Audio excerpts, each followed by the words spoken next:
একজন চাঁদাবাজি করে পেট করে পালিয়ে গেছে, আর কেউ এসে আবার চাঁদাবাজিতে লেগে যাচ্ছে, সেটা কিন্তু আমরা চাই না।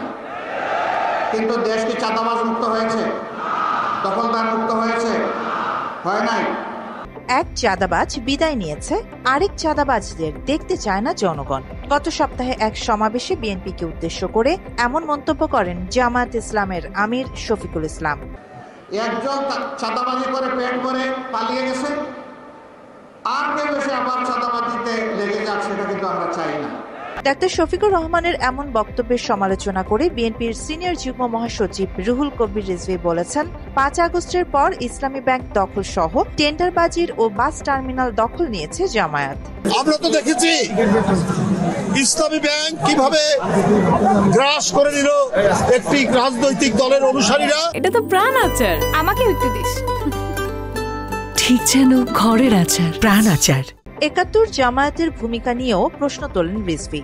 কারা পায়ের রক কাটে তাদেরকে তো জনগণ ঠিকই জানে। আপনাদের 71-এর অর্জন কি? আপনারা 71-এর বিরোধিতা করেছেন।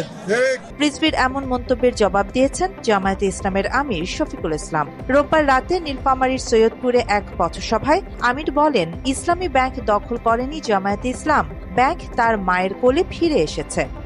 ব্যাংকের কর্মকর্তা কর্মচারীরা তারা জিজ্ঞেস করলো, তোমরা কারা? বললো যে আমরা এখন ব্যাংকের দায়িত্ব নিতে চাই, তোমাদেরকে কে পাঠিয়েছে? তখন আর কোনো জবাব দেয় না। বোঝা গেল যে এরা ডাকাতের বেশে নতুন ডাকাত আবার সেখানে গেছে ব্যাংক ডাকাতি করতে। তারা গুলি ছুড়লো, কয়েকজন লোক আহত হলো। শেষ পর্যন্ত ব্যাংকের সৎ এবং ব্যাংক প্রেমিক দায়িত্বশীল কর্মকর্তা কর্মচারীদের প্রতিনিধিদের মুখে তারা পালিয়ে যেতে বাধ্য হয়েছে। এখন কেউ কেউ বলেন এই ব্যাংক অমুক দল তমুক দল দখল করেছে। ব্যাংক দখল করা হয়নি, ব্যাংক তার মায়ের কুলে ফিরে আসবে ইনশাআল্লাহ। তিনি আরো বলেন, ক্ষমতায় গেলে কারো উপর জোর করে পর্দা প্রথা চাপিয়ে দেবে না জামায়াতে ইসলামী। এমন শিক্ষা ব্যবস্থা প্রণয়ন করা হবে যেখানে নারীরা আপন ইচ্ছায় পর্দা করবে। বলা হয় যে তাদের সবাইকে আমরা জোর করে বোরকা পরিয়ে দেব।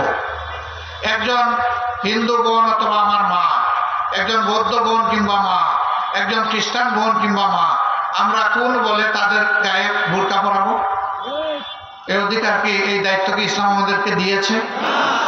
জামায়াতে আমির আরো বলেন, বিগত সময়ে আওয়ামী ও তার দোসররা দীর্ঘ সময় ক্ষমতায় থেকে বাংলাদেশ থেকে বিদেশে টাকা পাচার করে দেশের অর্থনীতিকে ধ্বংস করেছে।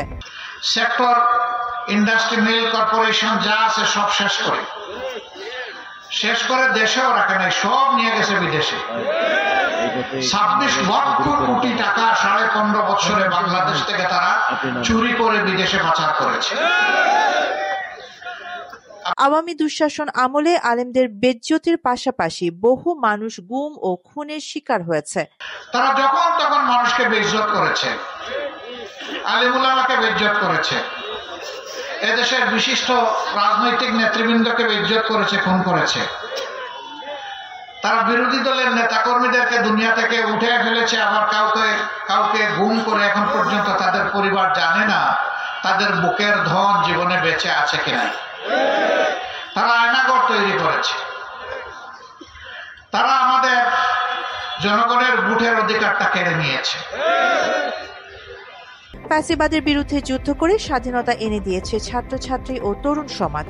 যাদের সাহসী যুদ্ধে দেশ থেকে ফ্যাসিবাদ বিদায় হয়েছে, তাদের বয়স কম হলেও আগামী জাতীয় নির্বাচনে পুরস্কার স্বরূপ তাদের ভোটাধিকার প্রয়োগের সুযোগ করে দেওয়ার আহ্বান জানান জামায়াতে আমির শফিকুর রহমান। যে ফ্যাসিবাদের বিরুদ্ধে 15.5 বছর লাগাতার আমরা রাজনৈতিক দলগুলো আমরা যুদ্ধ করেছি, লড়াই করেছি, কিন্তু শেষ ফলাফলটা আমাদেরকে এনে দিয়েছে আমাদের যুব সমাজ, ছাত্রছাত্রীরা, তরুণ তরুণীরা। আমরা তাদেরকে ভালোবাসি, সম্মান জানাই, শ্রদ্ধা জানাই, সেলিউট জানাই। তাদের জন্য আমরা গর্বিত, তারা আমাদের সন্তান। একটু আগে আমার ভাই মৌলানা আব্দুল হালিম বলে গেছেন, 17 বছর বয়স পর্যন্ত সরকার চিন্তা করছে যাদের বয়স হয়েছে তাদেরকে ভোটার করার। যদি 17, 15, 16, 14, 12 আমাদের এই সন্তানেরা যদি যুদ্ধ করে আমাদেরকে স্বাধীনতা এনে দিতে পারে, আমরা কি একটা ভোটের উপহার তাদের হাতে তুলে দিতে পারি না? ইসলাম ভিত্তিক শোষণ ব্যবস্থা কায়েম হলে দেশে কোনো বৈষম্য থাকবে না বলেও মনে করেন জামায়াতের আমির। আরিবা জাহান, বাংলা এডিশন।